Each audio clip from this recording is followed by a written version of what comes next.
আজকাল বেশিরভাগ সময় প্রয়োজন ছাড়াও কি সোশ্যাল মিডিয়া বা স্ক্রিনে বেশি সময় ব্যয় করছেন? বিভিন্ন ডিভাইস যেমন ল্যাপটপ, টিভি, মোবাইল। একাধিক গবেষণা বলছে অতিরিক্ত স্ক্রিনের ব্যবহার ডিপ্রেশনের ঝুঁকি বাড়ায়। বারবার নোটিফিকেশন চেক করার মাধ্যমে অ্যাংজাইটি বাড়ে। কখনো খেয়াল করেছেন এই অতিরিক্ত স্ক্রিনের ব্যবহার আপনার মানসিক স্বাস্থ্যে কিভাবে প্রভাব ফেলছে? দেখা যায় সোশ্যাল মিডিয়ার ব্যবহারকারীরা নিজেদেরকে অন্যদের সাথে তুলনা করার কারণে বেশিরভাগ সময় আত্মবিশ্বাসহীনতায় ভুগতে থাকে।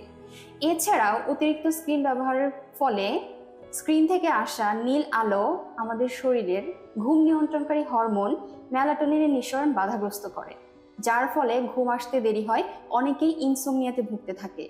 এছাড়া অতিরিক্ত সময় স্ক্রিন ব্যবহারের কারণে কারো কারো মাথা ব্যথা তৈরি হয়, চোখে জ্বালা পোড়া শুরু হয়, শারীরিকভাবে দুর্বল হয়ে পড়ে।